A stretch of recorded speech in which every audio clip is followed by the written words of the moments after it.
Hey, Jeff. Hey, Eric. How are you? I'm pretty good. How are you? Doing well, thank you. This October 3rd, New York City. Tri-state area. Highline motherfucking ballroom. If you love the locks. If you love It's the Real. If you're a movie nerd.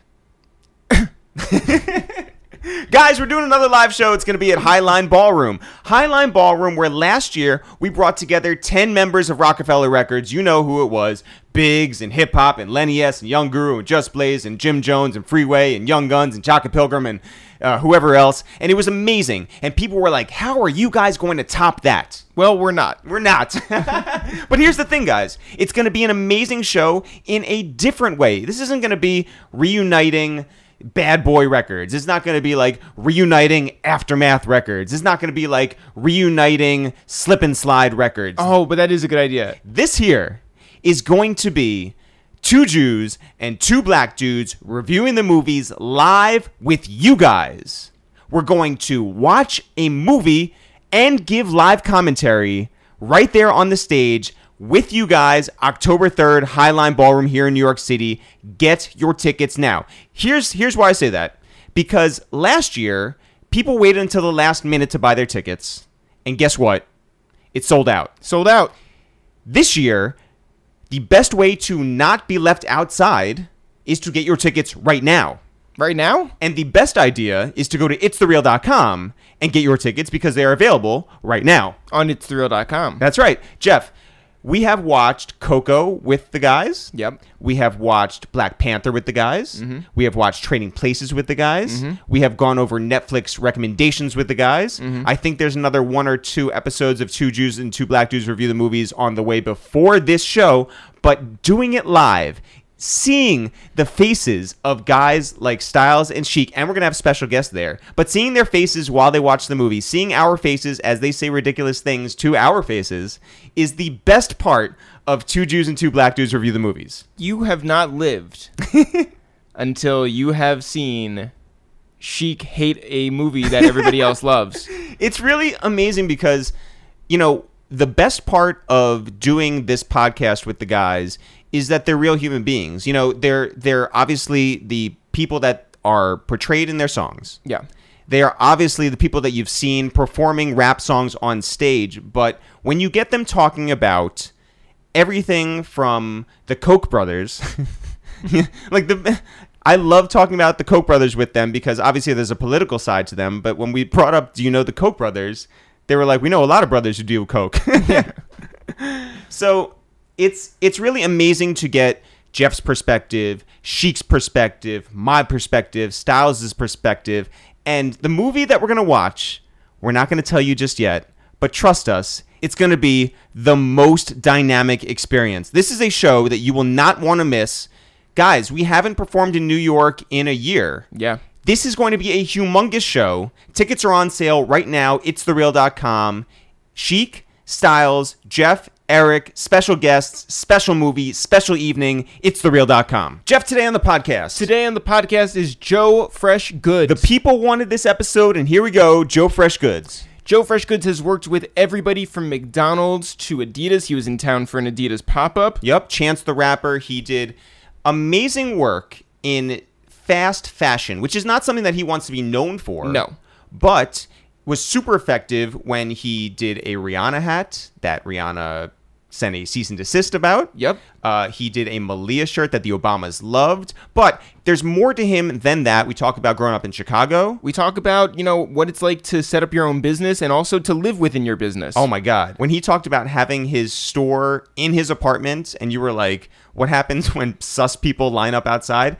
There's a lot here. He's a great dude, very innovative, and has a great perspective on things, and we were really happy to have him here. If you guys fuck with dope merch, make sure you go to itsthereal.com/shop to pick up your AKA t-shirts before they all sell out. Again, go to itsthereal.com right now and get your tickets to see us live with the Locks, two Jews and two black dudes review the movies. Jeff, when do you want to get into this episode? Right after I recommend a few episodes I want people to listen to, episode 105 with Mike Carson. Wow, we just saw Mike out in Cleveland. He is the creative director for Big Sean, and we talked about his whole come up doing Illroots stuff, going to school in Chicago, and really doing amazing work with Big Sean on his tours, on his merch, on his lifestyle. It's a great episode. Number 40, Andrew Barber. Shout out to Andrew Barber, Chicago's own Fake Shore Drive CEO and everything over there, but also the manager of Valet. So we've been thrilled to see his progression, but find out how he started. Talk about Indiana University. We talk about what the Midwest means. We talk about Lupe and Kanye and Chief Keef and Chance the Rapper, who shouted Andrew out at the Grammys. And we talked about South by Southwest, where he got Master P there. Oh, and the best part is that we talked about him having this surprise visit to Puffy's mansion in Florida. So all that and more, Andrew Barber, episode 40. Number 168, Guapdad 4000. Man, Guapdad, what a amazing personality, an amazing artist, and certainly somebody who you guys should keep your eye on. Guapdad 4000, we got one of his first interviews here. I think Marissa Mendez got the first one, but we got number 2, and our interview is epic. All of you Guapdad fans, all of you people who don't know Guapdad, find out what scamming is, find out what it is being born into a scamming family, and find out what it is to throw parties, have them taken down, think you're going to have a career, have it taken away, and decide, you know what, I'm an artist, I'm going to make my art, and I'm going to kill it, and he's killing it right now. Guapdad 4000. Is that all? That's it. All right. Well, again, guys, Two Jews, Two Black Dudes, October 3rd, Highline Ballroom, ItsTheReal.com. Jeff, when do you want to get into this? Right now. Yo, what up? It's Eric, a.k.a. LARPing, a.k.a. True Fucking Player. Yo, what up? It's Jeff, a.k.a. Rock Nation, a.k.a. Easter Island. It's Joe Freshgoods, Chicago's finest. Yeah, this is Waste Time and It's The Real. Bow, bow, bow, blah, blah, blah, blah. Joe, what's happening? Man, it's a pleasure to be here. I'm in New York for a week and a half now. I did my own pop-up at Lower East Side, and yeah, I'm out here. So I'm just doing the whole New York tour press run thing. Yeah, no, well, we are thrilled you're here specifically for the podcast, but maybe 4 or 5 months ago, we were like, you know what, we need to get Joe on the podcast, and we went to your website, and I'm going to read straight from it right now. For anyone who has not been to your website yet, it is a giant red screen, and it says, I'm crazy. It says, I'm all over the place. I randomly collab with friends. I release clothes when I feel like it. Sometimes the site will be blue. Sometimes it'll be red. Yeah. I have no structure. I hate structure. I have a store. It's called Fat Tiger. I have a few brands. This is my personal site for all things creative. I'm crazy. And then there's an asterisk and says, this website is just like my life. 100%. There is no way to contact you here. And we thought, you know what? He'll show up at some point, and here you are. Yeah, so yeah. Shout out to you. Shout out to Gil who Yes, connected us. really good friend. And, Really good dude. And we just appreciate you being here. Yeah. How do people even find you? Being in Chicago is kind of weird because sometimes I feel like we're like the stepsister to New York or LA when it comes to like culture and like media. So a part of this, something that's cool about being like the I won't say underground guy, but like it's all over the place because people don't understand. Like I'm Joe Freshgoods, but Right. My store is called Fat Tiger, but then I have a brand called DBM. So it's just I think it's just hard to figure out like what the hell I do and like what So something about that is kind of cool. I think people are not slowly, but I've been doing this for a while. But I think now people are starting to catch on.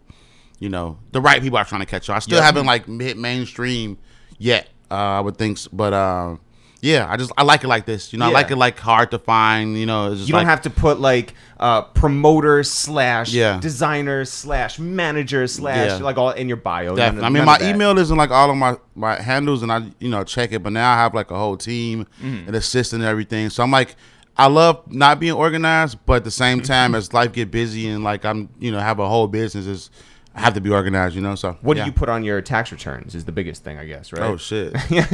Or do you file your taxes? Yes. Yeah. Well, and that's a huge thing too. Like I want to, you know, that's why I do workshops, because people think it's just all about making T-shirts and like just putting funny stuff on dad hats and that type of thing. And No, but it's sweatshirts too. yeah, exactly, and polos. But yeah, it's a real business, you know. And at age 31 now, going into this, you know, I've always loved making clothes, but now I have, you know, 5 people on payroll and taxes and sending people W-9s, and I'd be like, what the hell is going on? I just want to make clothes. Yeah. So as I get older in the industry and like understand this game more, it's a job, you know, but it's so it's still, I'll still wake up every day happy. That's you know? dope. That's the best part. Yeah, exactly. So where are you from? West side of Chicago. Okay. It's like me, Lupe, Twista. Yeah. That's about it. I think that's where Cameron goes to find the bus down. Yeah, exactly. Yeah, Cameron's all over the west side back in the day. But yeah, when people think of Chicago, and most Chicagoans just like on Kanye, Chance, Common, like going on and on, they are from out south. So for being from the west side of Chicago is, you know, I won't say we won't make it, but it's not a lot of us from that side of the town that get talked about. So You have a chip on your shoulder growing up there? I won't really say that, man. I grew up a middle class family, so I won't like have that whole thing about I grew up poor, trying to struggle. Nah, No, make it up on this podcast though. Yeah.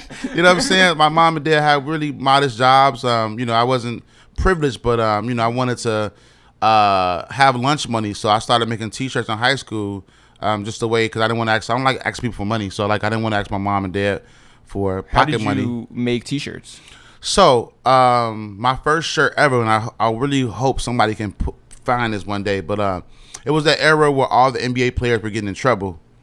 I forget. Isn't that every era? What are you talking about? No, it was an era where it was like a whole bunch of mug shots that just started popping up. Oh, okay. Like the Jailblazers, yeah. Yes. Yeah. Kobe got in trouble. Yeah. It was just like, it was like a summer where it was like, I saw like 8 or 9 NBA player mug shots. I was a sophomore in high school, so it was probably like 2003 or something. Had you had like a job before? No. Okay. So basically, iron on. I used to go to Office Max, steal paper, print it, put it inside the printer, click, print, and then iron on a T-shirt. Yourself? So, yeah. One-man operation? Yep. So how was your iron game?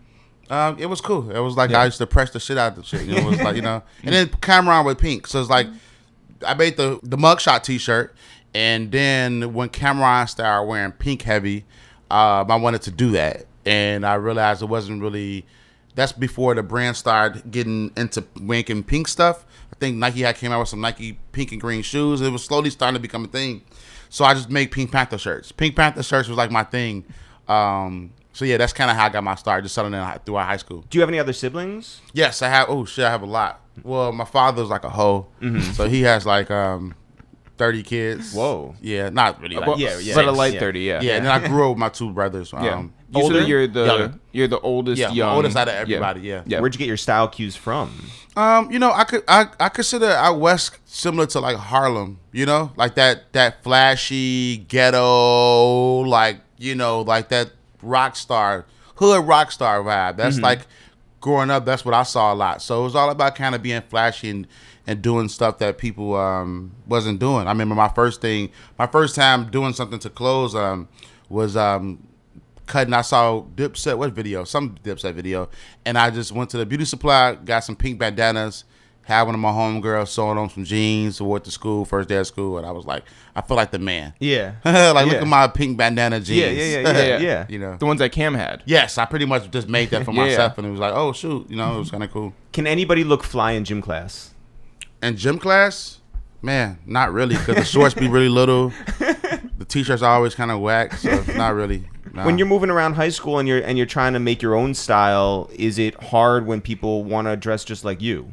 I was in the business of selling clothes, so nowadays I dress relaxed. You know what I'm saying? But like in high school, I wanted to just really fly, so people can be like, oh, I want to dress like him and buy what he. You know, it's kind of weird when you selling clothes, but you like a dude that don't dress. Right. So in high school, it was just like I stayed, you know, with the current trends. I would say A lot of studded belts. Yeah, all that stuff. the belt with that had the words that would go across. Remember that? Oh, you had the electric one? No, I didn't. That was always been corny. But yeah, I wanted to dress cool, so like people can be like, "Oh, I want that T-shirt or whatever." So And you moved T-shirts. Yeah. How many at the time? I mean, it wasn't like a real job. Like maybe like 4 or 5 a week, $20-$25. So I wasn't like a kingpin, but it was like a cool little side hobby. But that's so dope to be like just saying, oh, it's a very limited collection. This is I didn't even know what a collection was. It was just like, yo, I'm wearing a T-shirt. Some guy like it. I mean, that's back when everybody used to really want to match their sneakers with their T-shirts. So it'd be a pair of Jordans or Air Force Ones or something that came out, and then I would just try to go to the beauty supply and go buy a navy blue shirt that goes with navy blue Air Force Ones, and just iron on. Yeah. And so like, you're using Photoshop or using Illustrator? No. So I would just like that's the biggest misconception about me. Like even nowadays, like I have a team to do everything. I'm like the ideal person, but back then I used to dibble and dab in like designing stuff. But nah, I was just like, remember that era that was like the Biggie picture? Mm-hmm. Like literally the square picture. That's all it really was. It was just like, let me find the most weirdest picture on the internet and print that on the shirt and just like get that to people. So it was that. So this is before Tumblr. Yes. So where are you getting your inspiration from? Where are you looking online? The hood, it was just like, I mean, again, it was just like before streetwear in Chicago became a thing. It wasn't Leaders 1354 was like the first store in Chicago that was like the cool T-shirt and sneaker shop. It wasn't really, especially coming from where I'm from, it was like a lot of the stores picked up the same items. You had Academics and Rockaware and that type of stuff, but it wasn't like the cool T-shirts, you know. So when I used to go see, the Biggie with the Coogee sweater, that shirt, or the infamous Tupac middle finger picture, it was just like, oh, let me just go find the pictures of the internet and just print it out on a shirt. Would you ever wear anything like LRG or any of like that stuff? Now? No, then. Yeah. I wasn't like, again, like, I don't know if that's like a New York or LA thing, but streetwear in Chicago started off at like 2003 for the most part, because some people like, y'all been wearing Supreme since whatever. I'm not fronting. I wasn't really a part of the skateboard culture. That's not my thing. You know what I'm saying? Where I come from, people wasn't skateboarding. So Except I don't. Lupe. Yeah, you know what I'm saying? Right, exactly. Except Lupe. So it was just wearing stuff that's cool. So what were you listening to in high school? Oh man, Dipset, Heavy, everything. I think my musical ear was way better in high school, because now it's just like, I'll fight people if they say Uzi isn't the best. Right. And as a 31-year-old, she'd be like, what the fuck are you talking about? Like, So, but I think, it was cool in high school because I went back and listened to Illmatic, because as a 31, I didn't. It was before your time. Yeah, exactly. Yeah. So, like, I was going back and listening to All Mobb Deep. Yeah. Like Nas' first album and a half, and I was just like in the new stuff, So it was like, that's probably my best time for music ever was in high school, because I would get to listen to new stuff and go back and listen to the stuff that I wasn't up on. Yeah. So who are you in high school? Are you confident? Do you know yourself yet? Is it tough? Like what was high school like? So we went to Lane Tech High School, which was like one of the biggest high schools in Chicago. It was like a college, big campus. Like I want to say it was like 6,000-7,000 kids. Whoa, high school, that's humongous. Yeah. So it was, you had to stand out. It wasn't a lot of African American kids there either. It was a big population of people, but it was like, it was really diverse. And being where I'm from, I didn't see, black, white. I mean, I didn't see like white, Asian. I didn't see none of that. So going into high school, being around that, it was like, oh shoot. As soon as my freshman, sophomore year of high school, I was like, I don't think I got to go to college, because this is like college to me. Because it's tech, does that mean that there's specialties? Yeah. Okay. Yeah. Because that wasn't my neighborhood school. So my neighborhood school was like a hood school. So I'm like literally glad me and my best friend that we was kind of doing T-shirts together. We both got accepted there, and I was like, oh shit, we made it, So, but high school was all about standing out. There was so many students or whatever. So through style, I wasn't really into sports.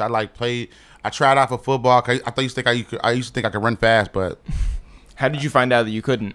Going there, like being tired, like fuck this shit. So what was your specialty in high school then? Like, messing with the hoes and and dressing good. That's the best class. Yeah, that's it. Like I mean, I took high school serious, but I just always want to own my own business, and it's just I've always been like an entrepreneur spirit, you know. So I just, I didn't know exactly what I wanted to do. I know I wanted to sell clothes, but I just knew that, I was like, this shit kind of pointless because I already know what I want to do, Well, did you get a job after school or anything? Yeah, I worked at Subway. Subway was my first job. Yeah. Worked at Subway. Then I making the actual sandwiches. making the sandwiches, turkey. Right. Yep. Yeah, whatever you wanted. Yeah. Ham, want ham and Yeah. cheese? I got you. Yeah. Yeah. So I had like little jobs. Did your friends come and visit you at work? Nah, not really. Everybody's embarrassed. No, it wasn't. Why am I just say that? Everybody had jobs like that in high school. Yeah. I wasn't Yeah. too cool. But yeah, not really. It was like because I was off the. It was like not away. It was far from school. So, but yeah, I think Subway and I forgot what that's the place I worked at. See, but that's the opposite of what you were like, because you're like all flashy in school, and then you got to go wear a uniform. Fresh Yeah, Goods. That's why I came up with the Fresh Goods name. Whoa. Really? No, I did not. Oh. That's because of Twitter. I just that's a good story to say though. Yeah. So you worked there for how long? About this is like maybe my junior year. Yeah, so probably like 6-7 months. And selling T-shirts was just like it's some still a money on the hobby. side. Just a little hobby. You know what I'm saying? I wasn't even cashing out like that. It was like a little hobby. Yeah. You know? Did you do different sizes, or was it like, listen? Yeah, so whatever you want. So if you fit into a large, you're good. Yeah. Yeah, no, It's only sample size. come to Everybody's a me- medium. if you would come to me for whatever, I would go make it. Have it for you the next day. You at took school. requests. Yeah. Oh shit. Yeah. I was like, I was making business. And did anyone like want to work with you? So yeah, my partner, I never want to forget about him because he's like my partner even now, and Yeah. it's just like right now, like So you can't forget about him. no, not at all. But yeah, me and Terrell, we started. Terrell Freshgoods. Yeah, no, don't do that. He hates that shit. He is his own. Yeah, they hate that shit. But Terrell Jones, King Rollo on Twitter, he's like my lifelong partner. Pause. Right. But we've been friends since like 8 years old, and yeah, we started a brand called Vida Morte, which means life and death. Okay. We started. That was In like what language? In Latin. Where'd you find that though? Yeah. That definitely wasn't in school. Shit just yeah. sound cool. Yeah, shit just sound cool. Like, By the way, good thing I jumped in. It was like Latin because you were just like, I don't know. You're like French. but right, but that was the name of our brand in the sense in high school. So Did you put like those words on shirts? yes, yeah, it was all about which I'm like against now. I feel like a lot of kids ask me, how to start a brand, blah blah. I usually don't like doing logo stuff. I tell them get people in your t-shirts by just doing funny, good graphics first, and then hit them with logos. Cause, Yeah. that's because sometimes people are like, why would I'm wearing your shit on me? I don't even know what that means. So, but yeah, we was just making logo tees at first. Yeah. And stealing images from the internet. No, well, that came after. Like I was doing the stealing images on the internet before. Then we just like try to take it a little bit more serious at the high school. Yeah, it was like I went to this store. It's this area in Chicago called Wicker Park, which is like super gentrified now. But I saw this brand called Fashion Geek, and I walked back past the store, and it literally probably just changed my life. It was like a black owner in like an area that's not a lot of black owners, and he was just selling T-shirts, and I'm like, oh shit! So I started interning there, and that's when everything kind of changed for me. Well, okay. So before you even get this internship, Yeah. are your parents on board or off board with you going to college? Like, what do they want for you? Yeah, my parents just recently started getting on my dick about this shit. Now they know, oh, this dude is cool now. But no. They saw your website. Yeah. Well, yeah, I don't even know if they saw my website yet. They just like, oh my god, like newspapers instead. But no, you know how it is. That's it is Because you were the oldest. just making shirts. Yeah. I went to Harold Washington Community College after high school just to please my parents. Commuting to there.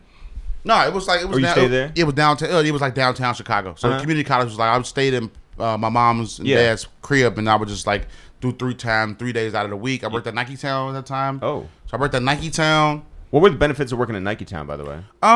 You know what? So funny thing about me, this is back when sneaker culture was like Air Force Ones, and it was like crazy. I just used to go to a lot of the stores. It's corny now, but I used to just give people my discount. That's kind of how I got cool. Like not just the whole world, like a thought. Yeah.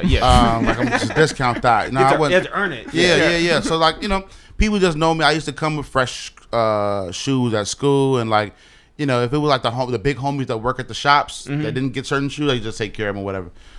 So that's really bad. I ended up getting fired there. For what? Which is crazy because now I work with Nike Chicago, and like my face is like really big outside of it. But I had this scheme. I could talk about it now because it's like I have my face in front of the whole building, so it's okay now. But I had the scheme where Nike was like, yo, any shoe that's people could return any shoe. Like if it's a air bubble that's busted, you can just say, hey, you get your full your money for it. So I used to tell my friends, hey man, return your shoes after you wear it, and I'll just give you a gift card for it. Damn. And I got in trouble for that. Like, they put me in a dark room, and they were like, we got you on camera. And they really didn't. I just said, okay, I did it all. Oh. I signed some weird papers, and it was the end. And I thought my life was over. I thought, oh my God, I'm going to get exiled from the whole Chicago scene, coming like a thief. And that shouldn't happen. Yo, you crumbled quick. Yeah, literally. I'm like, I did it. I did it all. But yeah, like fast forward, last year, I worked with Nike Chicago, and they like put my face. I did a program with the Bears and Nike, and they had my face really big and a whole bit of. Plus, I got fired from. I literally got drunk in the front of the spot with me and my friends. Like, yo, look, anything is possible. You know what I'm saying? They should have those pictures when you go to the grocery store and it's like, don't allow this person in. Yeah. They should have done that with you and put that on the side. I should have made that shirt. I'm saying, I should have made that shirt. But it was a dope moment in my life. It was a dope moment last year. Yeah, it wasn't a dope moment when they escorted you out of the. Well, because you got to finally, be like a football player. Yeah, and you got to have. Yeah, people thought I was a football player. I was like, every time that picture comes up, because I'm a big dude, you know what I'm saying. So yeah, you got the Gale Sayers on too. I mean, not the Gale Sayers, Walter Payton. Yeah. Are you from Chicago? Right? No, I'm from New York. So Niketown doesn't work out. Yeah. And you're still going to community college. Did you think that you were going to use community college to get, the next rung of the ladder up and then keep going that way? Or did you want something to sort of strike immediately and be super successful at, 19? Yeah, honestly, I was just trying to waste time until I figured out what I wanted to do. You had no idea? No. I went to school for journalism or some shit like that. Whoa. Mm-hmm. I've always liked writing, and it was just a way for me to just, I would say, pass time so I can please my parents, I didn't know I was going to be here. I had a hint that I was going to keep doing, I won't say, like, knock on wood, I had a very, like, a lot of things that happened in my life was, I won't say lucky, I worked hard, but like through all my releases and my drops and the people that I connected with, it's just been like, how the hell did this happen? So in the community college, I started working at Leaders, which probably ended up changing my life. I interned at Leaders and I ended up getting a job, and that was like my way of getting inducted into the Chicago culture. Because I won't say Chicago is segregated, but like me being from the West Side, I wasn't really cool with that many South Side guys. The Leaders was owned by South Side guys. Yeah. So I used to travel there, and I learned the culture. How to talk to customers, drug dealers that came in the shop, hype beats, sneaker guys, and so it was like, and that was like that inducted me into like this where I'm at right now. Why do you think they took a chance on you?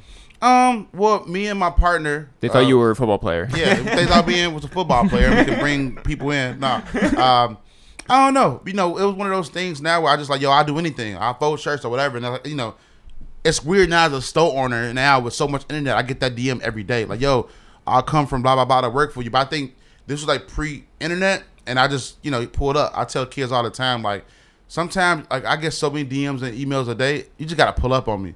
I want to know what's going on. Sometimes But they can't find you through your website. Yeah, true, right? Yeah. So they got to work harder. They got to work hard. I'm around. I'll be at my shop. I'm not one of those guys that's just like, even in my pop-up this weekend, I literally tried my hardest to talk to everybody that came in. You talked to us? You did. That was very nice of you. Yeah, it was like real quick. But yes, so...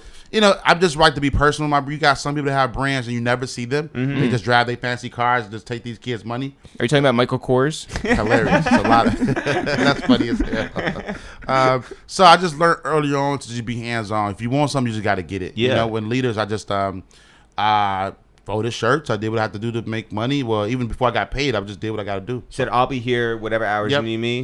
Yep. Forget community college. Yep. So that's kind of how that happened. And I ended up dropping out. Not dropping out, I just didn't pay no more.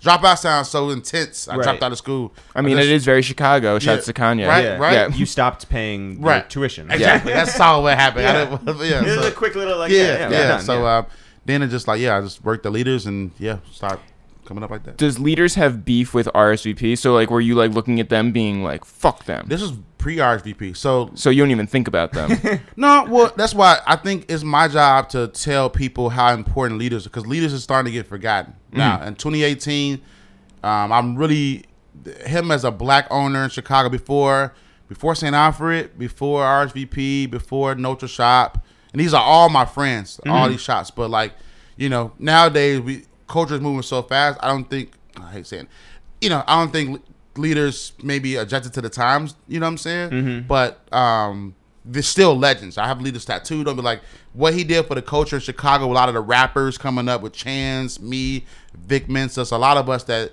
we met each other through the leaders' doors. It matters. Yeah, super matters. So, it was early on. Like, Leaders was literally the first store that sold streetwear. Then came St. Alfred. Then came Juggernaut. Then came RSVP. So, it wasn't really a beef. I think. I'm just trying to start shit. No, right? I literally wanted you to be like, yo, fuck your roots or something. Yeah. No. It was all love. So, what were you doing there? Leaders? Yeah. Selling T-shirts and stuff. And then, my end game was, not end game, but what I started doing was, so then I came up with a brand called Doughboy Magic. Mm-hmm. So Doughboy Magic was me and Vic, one of the guys that work at Leaders. Mm-hmm. We just was like, let's package up T-shirts like drugs. I told a story. I recorded something on my MacBook of me like packing stuff up. That's when I realized 10 years ago that like brands should be more about storytelling. People want to know what's your history, like how you started, blah blah blah. So I wanted to tell. You can actually YouTube if you search. I don't know what you got to search, but like. I have early videos of me like packaging up shirts, treating shit like drugs or whatever.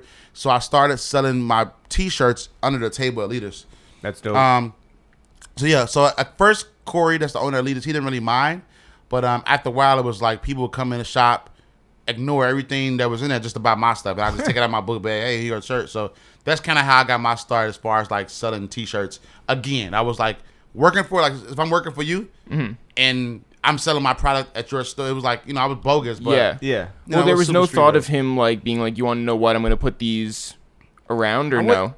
As time got on, I think we talked about it, but I'm glad he didn't because I would still be working there and it's just like I'd be working for somebody else. You know what I'm saying? So life happened how it happened, but if I was him, I would have cuffed me. He would have Niketowned you. Yeah, right. Yeah. So this was just like a cash business, right? Cash business. Like I started off Square, right? Yeah. So I was like $80. I started the brand off for $80. And that's how much money you put in. Yes, yeah. $80, and I made 12 T-shirts. I screen printed them myself. I said, make the trap say A. Mm-hmm. Literally, just make the trap say A T-shirt, screen printed by me, and I sold them for like $25. And I made like 4 something or some shit like that. And I'm like, oh shit, it's like profit. Yeah. So I kept putting money in, doing it. So that's how I started off. Packaged it up, Ziploc bags, duct tape, and people started loving the story in Chicago. So then I transition. So now Tumblr era hits, and I come up with a crew neck that says money cars, clothes, hoes. With the and that shit. Yep. And got posted on Tumblr a billion times. I went to South by Southwest. This was the era where it was like before all the rappers got too cool to like walk the 6th Street and shit. Yeah. I just saw Currency. I saw Lil B. I saw Big Crit, and I just gave him shit. So like it was like a weekend. I had like 6 music videos all wearing my stuff. It was like, holy shit, this is just me pulling up on people. So people would just hit you and be like, yo, I saw your shirt in that video. Yep. Super so dope. I forgot. I mean, I wish I would have documented this more and like had all this like in a folder, but like it was like I don't even remember 2011 or 12 maybe, but like I had like on World Star, I had like 6 rappers videos. This is back when rappers used to shoot all their videos at South by. Yeah. All wearing my stuff. I had a hit on Tumblr. So at my like height back then, being a young adult, I was charging $50-$60 for a crew neck, and I was selling like 8 or 9 a day. For me, that was like lit. What even made you want to go down to South by? Did you go by yourself? Like South by just seemed like that wave. That's where everybody was kind of going. And South by is kind of weak now, but like years ago, South by was like that wave. It was like, yo, let's go out there, let's connect with rappers and connect with people and like go to the parties or whatever. So my first year going was me, the guys from Illroots. Shout out to Mike and Mike. Yeah, definitely. We just saw the tall Mike. Yeah. So Mike Carson out in Cleveland. The tall, darker Mike. Yeah. So like it was all of us. We literally loaded up in a 10-passenger, 12-passenger van, and because that was their first time going out there too. Yep. So it was like we all experienced South by at the same time, just from young adults trying to figure out how to make money or how to like be seen out there. Well, talk about the idea of giving away T-shirts to those people who would wear them so that it would create awareness, so that you could sell them to other people who liked it. So it's different in 2018 because as I've gotten older in the industry now, I'm like against rappers, not against it. I like having personal interactions with artists because I don't want to, because nowadays I get free stuff and it's just like I don't, I'm appreciative of everything, but at the same time, it's just like you're not necessarily gonna wear it. Sometimes, if it's packaged really right, it's dope. It's a dope message. But like, so I don't just like get rappers' address and sit in boxes. I don't really do that no more. But like I said, young adult, being on the streets, it was just like, yo, hey, this is what I do. It was cool. Take it, Yeah. And it was like, I won't say it was new. People have been doing this for years and years, but like just being, it was a different time. Like rappers a lot more at South by we talking about. Yeah. Everybody was a lot more approachable. Right. Like this before, like now, literally I was like Currency and Wiz just walking down 6th Street. Yeah. No security, and it was like it was easy. Like, yo, what's up? This is what I do. I'm from Chicago. Here's a crew neck. Cool, put it on. Now it's hard to do that nowadays. Right. It's just hard with so much internet. Like people run up with you the phones. Like again, it's been cell phones around for years, but I would say, 8-9 years ago was just a different vibe. It was right. People weren't running up to you with their Blackberries out, being like, "Hey, let me get your contact information." Yeah, it was and then I will text you a selfie. Exactly. So from my digital camera, we got to adjust with the time. So nowadays it's just hard to do that, But again, like back then, and again, I never wanted to build a brand off what rappers and artists and athletes wear, but it was just like more press. It was good. Yeah, because I think I started a folder last year. I've had Kendrick, Schoolboy Q, Chance. I looked at the list of people I'm like, damn, I could literally create a website of all the people that I've had wear it, but I think that's corny. Right. I don't want you to wear. I don't want the type of customers to wear my stuff that buying it because that's not the kind of guy I want. Right. Right. You know what I'm saying? It's just like those are all natural transactions throughout my life that people wear. But I don't never want to build. You see some companies that built their brand off who wore it. I just think that's kind of corny. You know what I'm saying? That's how our podcast works. Right? I'm kidding. Stupid. So what was your narrative then at that point after South by? Like, were you still packaging it up the same way? Were you still moving it the same way? Man, so afterwards, everything was going. Rihanna. This is my Rihanna hat. Thing. So I was trying to figure out what's next because again, I can't sell the same crew neck for a year and a half. Right. And you wanted to tell a story with this hat. Yeah. Right. So I mean, so this a story is like, in one sentence. Right. So this is before hashtags was corny. I went around town telling my friends to hashtag the hat. So it was like hashtag hat. Joe showed me the hat. So I remember coming to Virgil at RSVP like, yo, I showed him the hat. Oh God. So he tweeted, I gotta find that tweet, but Virgil was like, yo, Joe's about to drop the hat in a few days. Like literally it was like everybody hashtagging the hat. So and I didn't show the internet what the hat actually was. I just started all my popular friends just hashtag the hat. Yeah. So you were Joe. Joe had previously made T-shirts. Yeah. But Joe was about to drop a hat. A hat. Yeah. Like, what the hell is he talking about? That big news. So it was I Want to Fuck Rihanna. It was like a Comme des Garçons flip of like with the just regular script with the asterisk or whatever on a beanie. It was super. There wasn't no thought probably. Like I was smoking weed. Like, yo, I want to fuck. I want to fuck Rihanna. I want to fuck Rihanna. Yeah. So it's a universal statement. Yeah. So I did that and it caught on. I think I did a pop up for Black Friday where I released the hat. How many? Well, again, my numbers got bigger as I gotten bigger, but like I think I sold like 60 hats in like 10 minutes, which was huge for you. Huge for me. I'm like, holy shit! How do these people on the internet know about this? And it was like I sold a lot in the store, so it was like, wow. And it was like I didn't drop how the hat looked till the day of. So you didn't even know what you was hyped up about. So you created the demand. Right. It was like I'm happy about this shit. What the hell? Yeah. and then you sold out. Sold out, and then that's when I got into wholesale. So it caught on so big, and Karmaloop reached out to me. I got my first big check from Karmaloop. Shout out to Karmaloop. Rest in peace. Yeah, I'm like, who are you talking to? Yeah. Right? There's Rest nobody. in peace, Karmaloop. The ghost of Karmaloop. Yeah. They cut me a check. You took their last money. Yeah. Right. They cut me a check for like $10,000, which is like huge for like a 24-year-old. Yeah. I'm like, what the fuck? I was selling them out online. Would you produce a whole bunch and then hope to sell those out, or would you wait to get the orders in and then produce what was asked for? Well, it was hard finding manufacturing because again, it was just like I forgot what company made them for me, whatever. But it was like, yeah, I started off with making 300 hats. Probably cost me $800, and I just tried to it was like buying a pound and just like just chopping it up, whatever. So then after a while, I would just do made to order. So if Karmaloop bought, 1,000 hats and T-shirts and stuff, I would go in there and make it. Did your parents know about the "I want to fuck Rihanna" hats? Yeah. Okay. Yeah. It was like, well, I guess he's doing something. They weren't wearing it, yeah. though. No. Gotcha. Because at that time I had bought like a Because you sold it out. I got right. you. Yeah. So I got like a small apartment house. I was like balling. This area in Chicago called Pilsen. So at the height of my the hat selling, I got like a 2-bedroom with a bigger, which I don't know why I bought this big of a place, but I turned my garage into like a stock room, and I turned my 2nd bedroom to like an office. Damn. So it was like it was. I saw something happening. I couldn't figure out what was going on, but I saw because I had I was at 18 stores across the world. All off the Rihanna hat. A couple, 2 stores in Paris. They reached out to you. Yeah. Yeah. I forget how, because I don't know how my. It's always been hard to find me. Yeah. But so that happened. Started getting bootlegged like crazy because it's like anybody can make this shit. Yeah. It's embroidery on right. A hat. You don't put logos Wait, and shit. how do you find bootlegs? I started seeing hats that wasn't the font.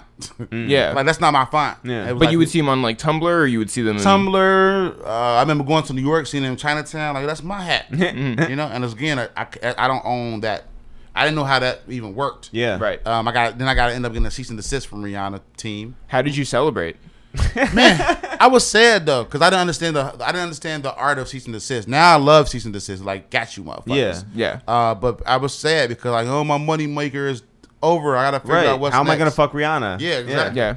So you had what to change happened it to because somebody Tiana else. Taylor? Remember when Tiana Taylor and Rihanna got into it with each other? Yeah. I do. Tiana Taylor, she wore the hat before. It was like a beef thing and she wore the hat. So Rihanna posted that picture. It was like a whole weird thing. Yeah. So she put in like, I want to fuck Rihanna up. Yeah, right. And she posted the hat, and it just like it took off again. But I got cease and desist for using Rihanna likeliness, and it was like a heartbreaker thing. It was like the fuck, how am I about to make money now? They Niketowned you. Yeah, Nike. Everybody keep Niketown me, man. That's the whole thing with this shit. Niketown my ass. Hey guys, we just want to take 1 second to interrupt this episode to tell you that as we hit 199 episodes, on the cusp of our 200th episode of this very here podcast, there are a few different ways that you can help keep this pirate ship afloat. Jeff, tell them what they can do. Send us money. You can do that, but there's different ways to send us money, like you can buy merch on our website at ItsTheReal.com. You can also buy tickets to our upcoming show here in New York City at ItsTheReal.com. You can also buy our book, which is on pre-sale at Amazon, Rhyme Book, on Amazon.com and BarnesandNoble.com and any other online bookseller, I'm sure. Yes. If you search Rhyme Book Rosenthal, you will find our rhyme book. Or you can just go to ItsTheReal.com. That's the easiest way to do it. So, guys, if you fuck with It's The Real, if you have enjoyed any of the prior 198 episodes and this is the one that sells you, well, contribute to It's The Real at ItsTheReal.com. And now back to Joe Freshgoods. Well, did you think you're like, look, I've had 2 good ideas already, Right. maybe more. This won't be the last one. I'll think of another great idea. Yeah, I was still hurt because at this point I was paying $1,300 a month for my spot that and that was my bread and butter. I don't think I did. I had like a weird job with it, like a at this time at the hat was selling. I had how do you call it? I had like a job not through Adidas. I was the person that was go to different stores like Foot Locker and Finish Line and see how stuff is selling. So like I forget, it was through an agency. So my job was this was around when Derrick Rose was hot. I was like selling. I was going to different stores, talking to them about the product. So I was doing that. It was an okay job. I was like, I thought I could move up in the world with Adidas. That's not how I ended up working. And at the same time, I was selling the hat. So again, the clothing business wasn't my main job. I was doing good, but something about it was I didn't feel comfortable enough to make it my main job yet. When they said, hey, here's a cease and desist and don't you dare ever make these again, were you like, all right, I'm just going to fulfill these last orders. Yeah, exactly. Get those out. And then change the name to Tiana. That's exactly. Yeah. So it was, I think at that I got let go. I'm not gonna say fired because Corey gonna hate me for saying that. He hates his new narrative. Like how you fired? He posted so Corey Gilkey, he's the owner of Leaders. He posted something on Instagram the other day. It was like, because people ask him, do he know Joe? Yeah. And like, what the fuck he talking about? I hired him. Yeah. Like he's like millennials be like, Do you know Joe Freshgoods and the Chance the Rapper? He like literally he started. Like, this is just like college. You decided mutually not to continue anymore. Well, he had 2 stores, and now that I'm a business owner, I give him so much props because it's hard to like pay. He was paying like 8 people off clothing. It's like hard. Yeah. You know, and this is like doing a recession or whatever you call that shit. Yeah. So like money was tough. So like I was hurt, but like damn, how you let me go, man? But at the same time, like he couldn't pay like 8 employees. That's a lot. Off a fucking sneaker business. Shit was tough, you know. So let go of leaders. I was doing the agency thing with Foot Lockers and Adidas and stuff. And the Rihanna stuff was like, I have to stop doing that. So I was trying to figure stuff out. And where does this next idea come from? So tie-dye hoodie. This is the tie-dye hoodie era with Chance the Rapper era, I call it. So Chance was a good friend, you know, Save Money crew. So it was Vic Mensa, Chance the Rapper, Joey Perps, I can go on and on and on. All my little homies. They were, you know, in the Chicago scene. We were in the Chicago scene throwing parties and blah blah.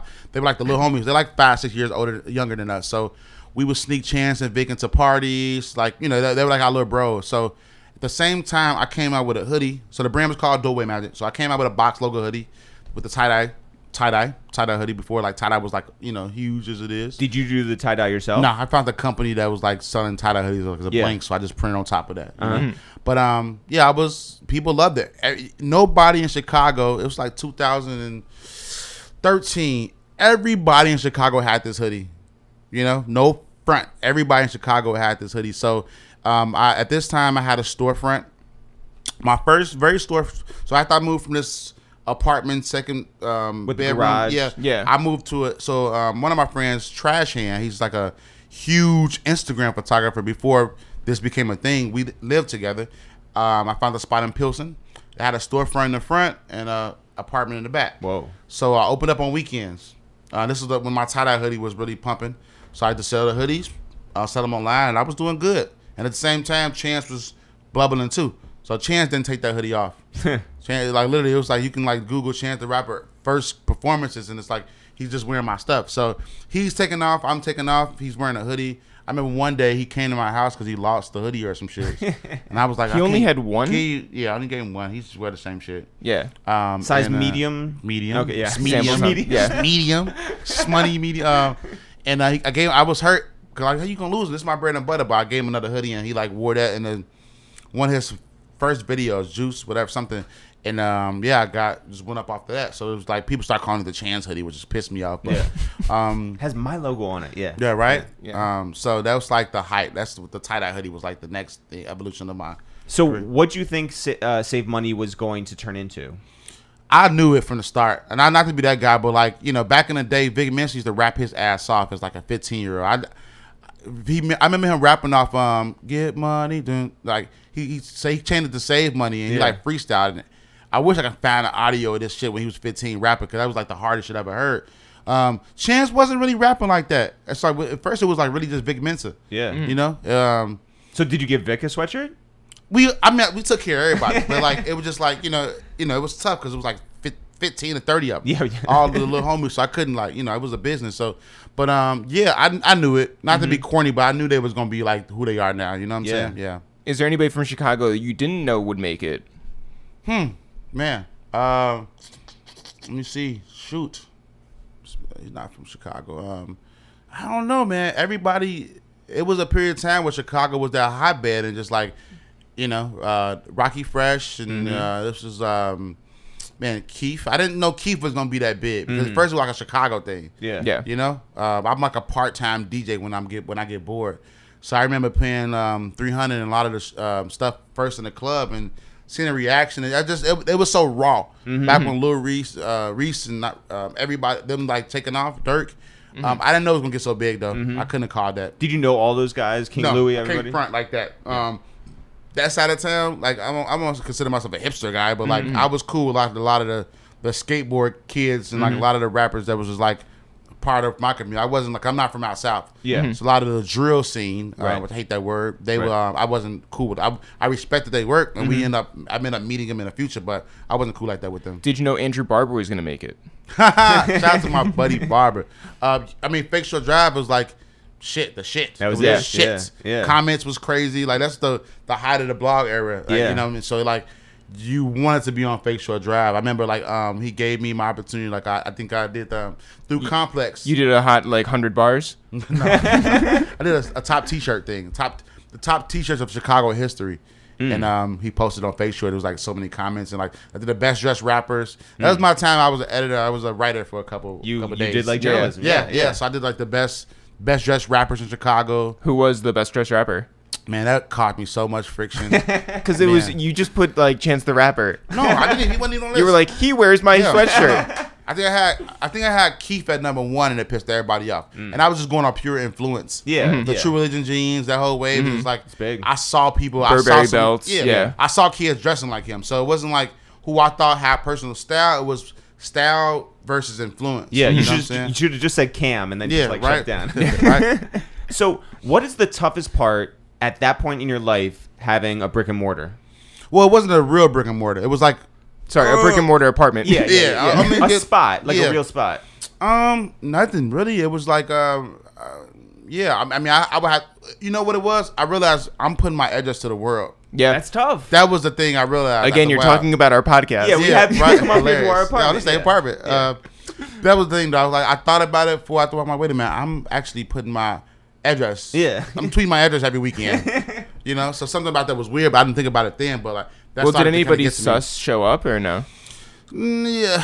I just tried to, because I had a curtain, so it was like a storefront, but I had a curtain with a secret door, and that was like literally my apartment. Yeah. So I tried not to let people know that was my apartment, but it was like I wanted to make some money. Yeah, sure. Yeah. You know, so that was the only thing. Wasn't nobody said, but at that time, Pilsen was like a weird area. So like I saw like I saw a gang initiation like right across the street from my. It was like I saw a dude getting jumped into a gang, and I was like, this is weird. Yeah.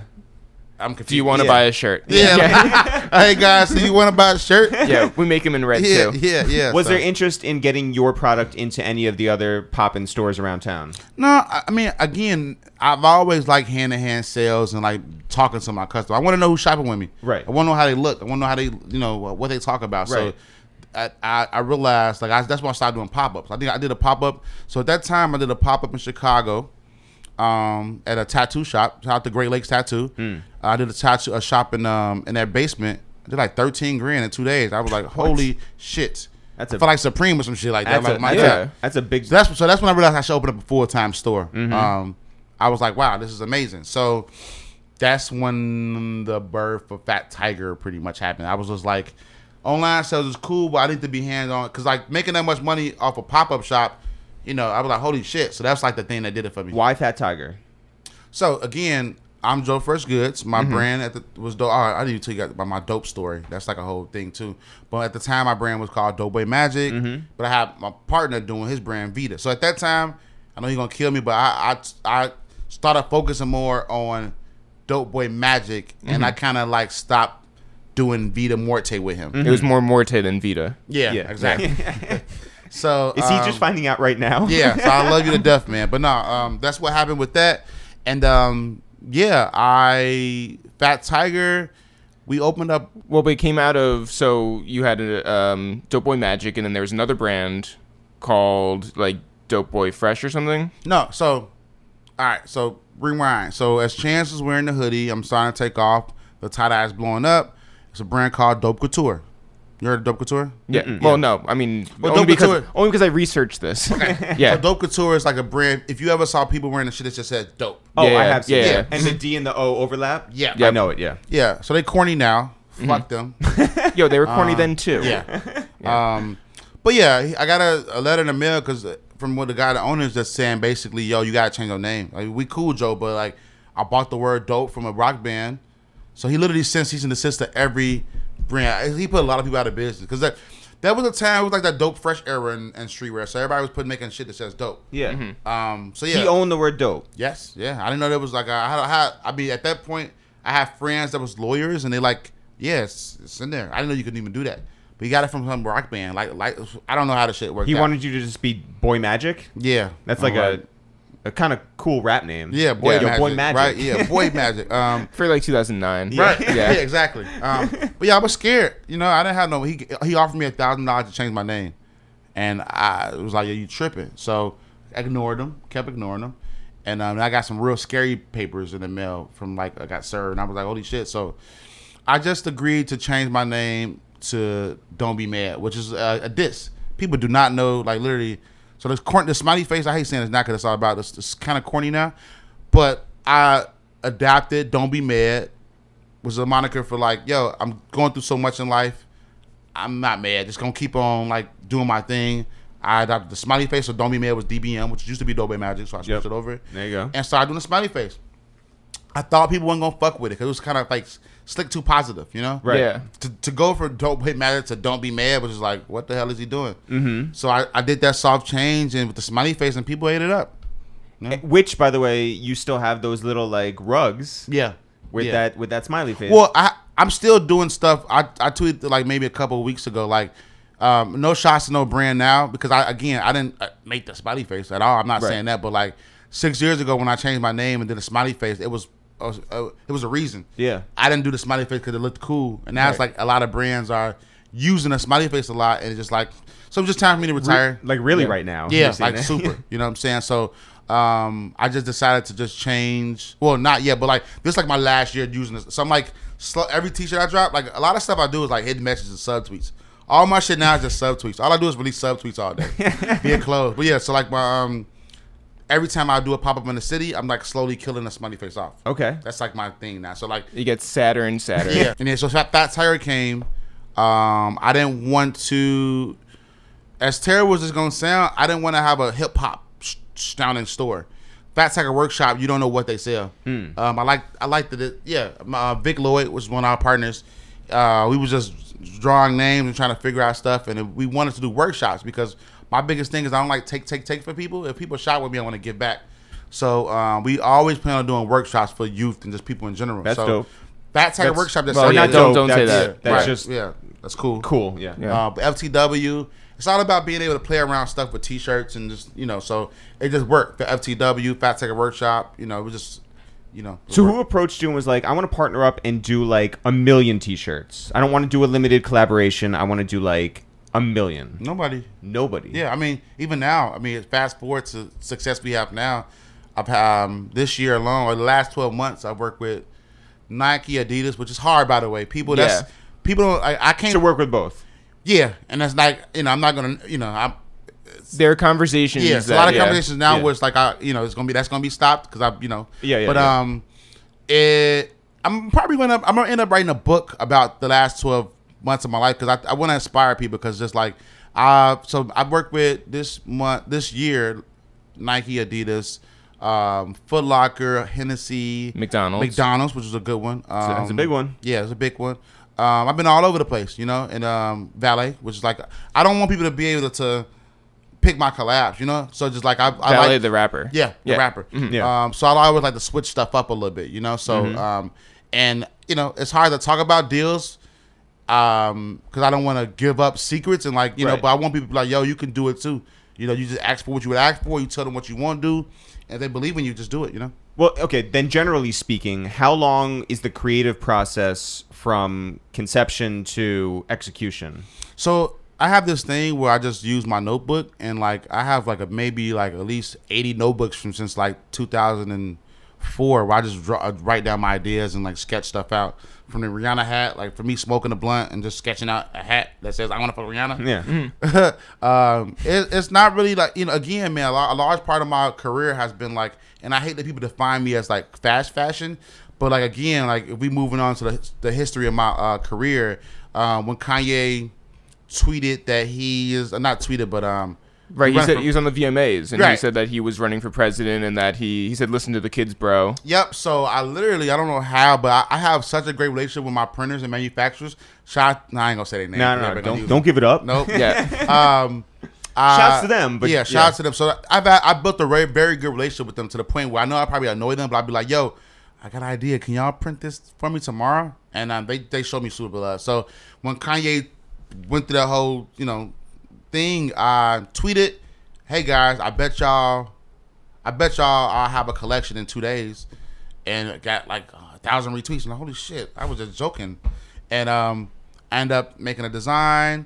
I put it out. So I think I tweeted about it the VMAs was Sunday. I tweeted it Sunday night. I think I had a design Monday morning. I think I had it printed Wednesday. So people think that fast is a negative? Well, now I kind of think so too. We live in this whole dad. I start. What's the shit? Fucking Hennessy. Young M.A.? I started when you start seeing hats based off lyrics and like, you know, it's some stuff just be corny. Like, you know, so I wanted to like do it in a trolling way, but nowadays with like rappers and like stuff, you see somebody talk about something and then you see like a shirt with that on it. Like that's, to me, that's kind of corny. Right. I did that because I want you to document what I was saying. I wanted to prove to people that I can have it fast. Right. I was kind of trolling, but I was releasing shirts that was quality, you know. Yeah, but do brands want that speed as well? Well, I mean, it's still like a good game plan, I would say, for some companies, but like I hate when people interview me and like and do like write-ups about me and they just show fast. I don't like fast fashion. Right. A lot of my life back in the day, I did stuff quick just to show you guys I could do it quick. But it's not like what I wanted to define my career. It's like fast fashion stuff. But yeah, I did the Kanye shirt. And that's the first time I had a line outside my store. This is when Fat Tiger was open, obviously. I tweeted that, put it out. I think Kanye I don't know who reposted it because I had a fraction of the followers I had back then, but I remember going to the store and it was like 50 people lined up outside. I was like, holy shit, this is crazy. Are you sure they were waiting for you? They weren't waiting for like the subway next door? Right. Right? You to be in the subway working. Yeah. Also, thank God this was not at your apartment. Yes, exactly, man. But yeah, and I need to stop talking about bread, but I made a lot of money online in a few minutes. And I was like, holy shit. I think I sold like 900 tees. For me, that was still a lot. That's a lot. And I was confused. I was like, holy shit. Then I got a cease and desist. Okay. Like, but again, like that's when I realized like, oh, y'all just want to know how many I sold and shit. So let me, you know. Right. Shout out to who does Kanye merch? I hate them guys. Yeah. I think they listen to this podcast. Is it Joe Couture? Yeah. Right? Hilarious. When you get a cease and desist, it's just they don't ask for like the back sales. Not really. They just want to know I just didn't respond back to them. But isn't it just that they want you to stop selling it in the future? I mean, sometimes they get scary, but you gotta have a good lawyer. You know, I shout out to my lawyers. They like, now I have to pay, but back then they were just helping me out, like, you know, because I get scared. It's scary getting cease and desist. You don't know what the hell this means, but like the Kanye one was like, and I know they approved. The whole thing is like Rihanna, Kanye, like they not even the people that's sending me the cease and desist. It's it's their people. Yeah, so it's like because I found out that both of them was fucking with what I was doing, but it was like they not, you know, they making the decisions. But yeah, a cease and desist is just basically, hey man, stop selling them. Yeah. Because I mean, like a whole bunch of paperwork that's crazy, but it's like stop selling them. Because we've never gotten a cease and desist, so I don't really understand like what the Well, it depends on how big shit get. You know what I mean? Like nowadays, like I did that fake Balenciaga t-shirt, like, and that was my way. I've been doing so much corporate gigs. I like let me go back to my roots and just do some funny weird shit. And I had to take it offline. I didn't get an actual cease and desist. Sorry, we did get a cease and desist. Cool. We got one Toro? for Toro when we we did a video for our song with Bun B called "Girls with the Dirty Souths." Yep. And we had us as the world's worst landscapers because we salute those women who let their bush grow. Right. And So funny. Toro, the landscaping company, did not appreciate their logo being in it. They didn't and want it there. Yeah. We had to take it off of YouTube. Yeah, so there goes 100,000 views in a day. And we were like, oh, well. Yeah. You know? Anyway, what was your reputation in Chicago 12 months ago versus where it is today? Yeah, I think Chicago has watched me grow. You know, sometimes I get like, even out here now, I'll be like, damn, I should move out to New York. I got a lot of love. I get to be up here with you guys and like go to different offices or whatever. And like, it's not, that doesn't exist. We doesn't have that type of industry in Chicago, you know, because sometimes I be feeling mad, like, yo, why don't, like, even with my pop-up, I'm like, why didn't Hype Beast or Hot Nobody or anybody post this shit? Like, and I did good anyway. So I don't really care and like depend on blogs, but I feel like my voice in the that's why I'm grateful to be up here, because usually I feel like for so much I do for the culture, I'm like forgotten about, and it's like, you know, it's just I gotta put feelings to the side because I'm still doing good, you know. By the way, if you lived here, we would never have you up here, right? So that's the good thing about you living in Chicago. Boom, we got it. But Chicagoans support me. I just did something for the Museum of Contemporary Art. Wow. I had like 500 kids lined up outside. People out, they just saying kids. People lined up outside for me. So because Chicago watched me grow. You watch me get fired from Niketown. You watch me, you know, get fired and work at Leaders.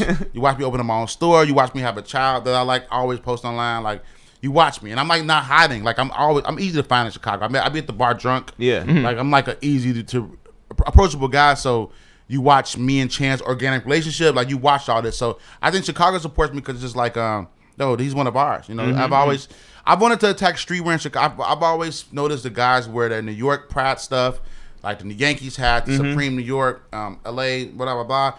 And, you know, Chicago deserves that too. We deserve a Chicago brand is like Chicago Pride. So I feel like I'm that for Chicago, you know? Your aspiration, because I'm trying to think of like where you go next, right? Because like you're doing these collaborations, but you also have your own stuff. And, you know, are you emulating Supreme's model?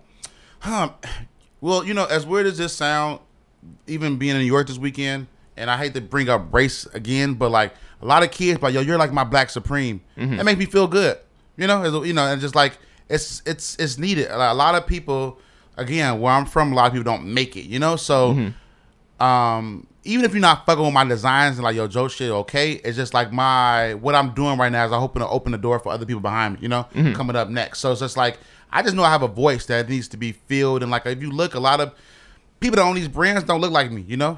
Even if they have 100, I don't have no backers. It's just like it's all me and my crew, you know. We able to pull up to a city, sell out, and leave, you know. So it's like it's a different model.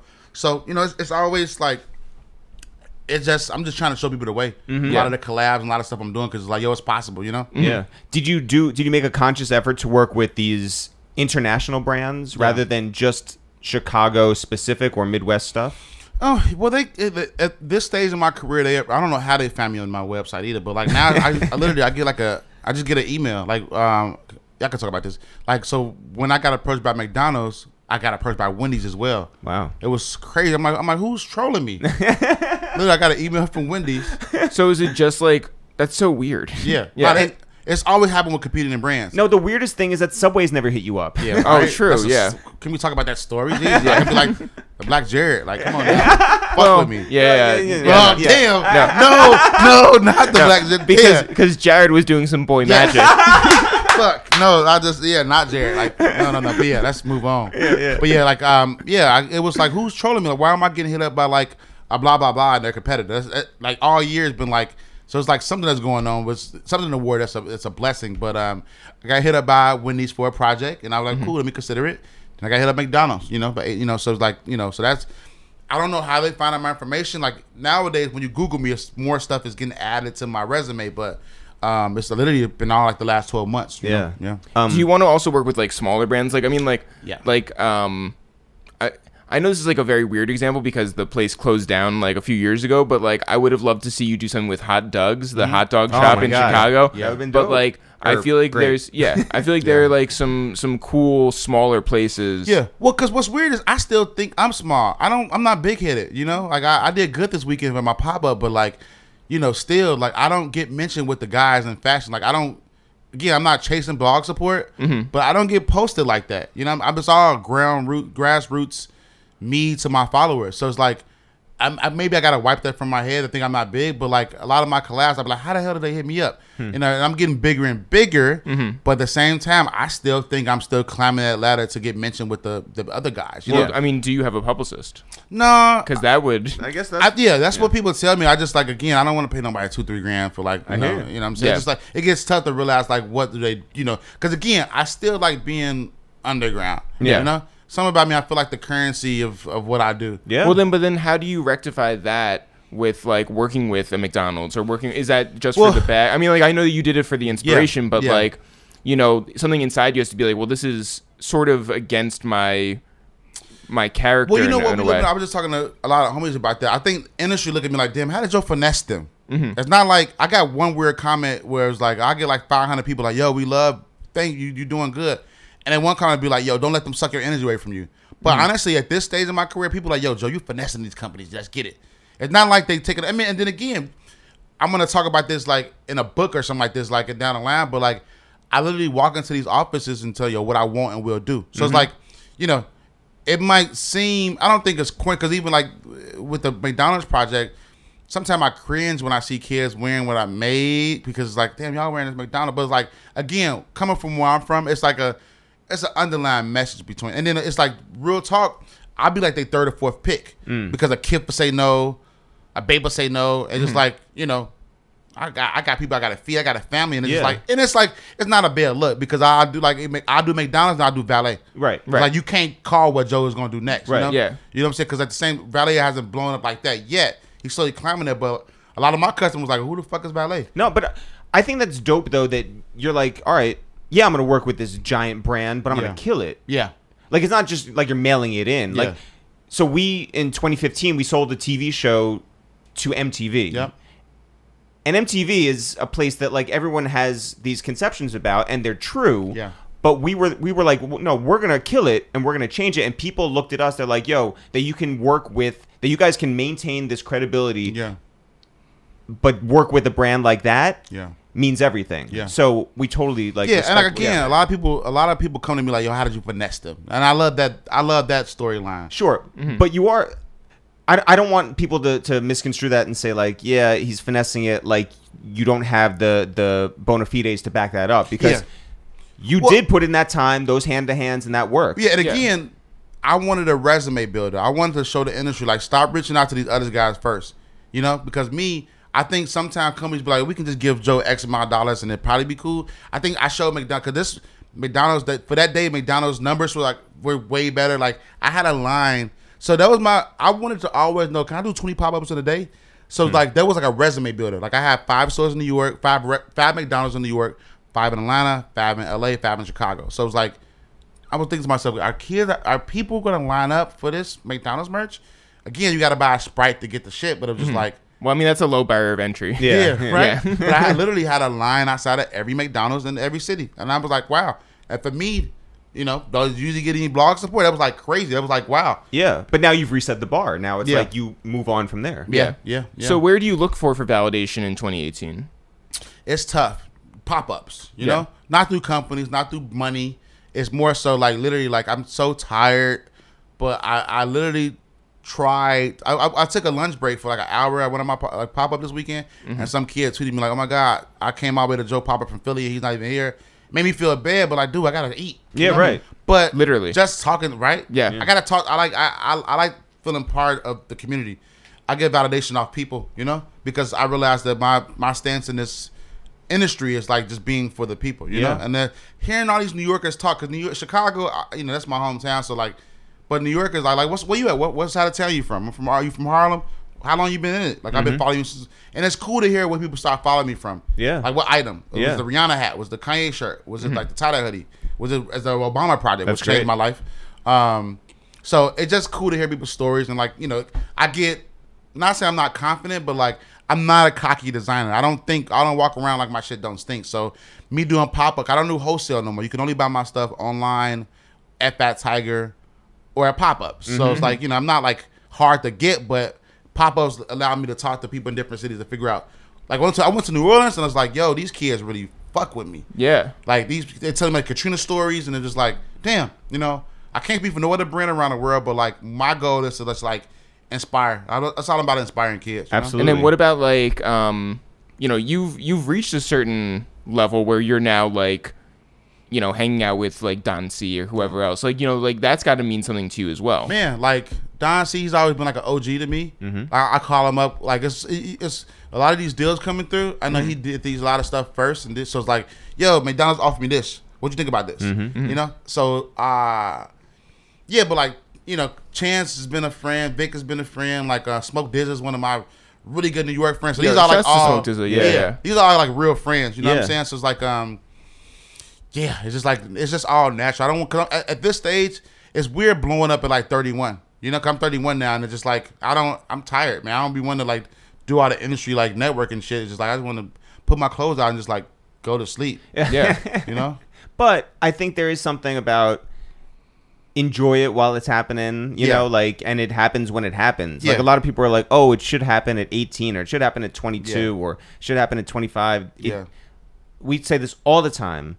2 Chainz happened late in rapper life. And that's, we hold him like at the highest level because of that. And he's working harder than anyone out here. So, you know, you should enjoy it and your rap career is still coming up, so don't worry about it. That's like still a lot of the a lot of my OGs are like old as shit now. Not old as shit, but like I feel better because I'm getting old. But like at 31, like I think Virgil's like 40, or not 40, but like 30. You know what I'm saying? Right. We are like I have time to kill, continue to grow. You know? Yeah. For sure. Yeah. So this pop up in New York, Yeah.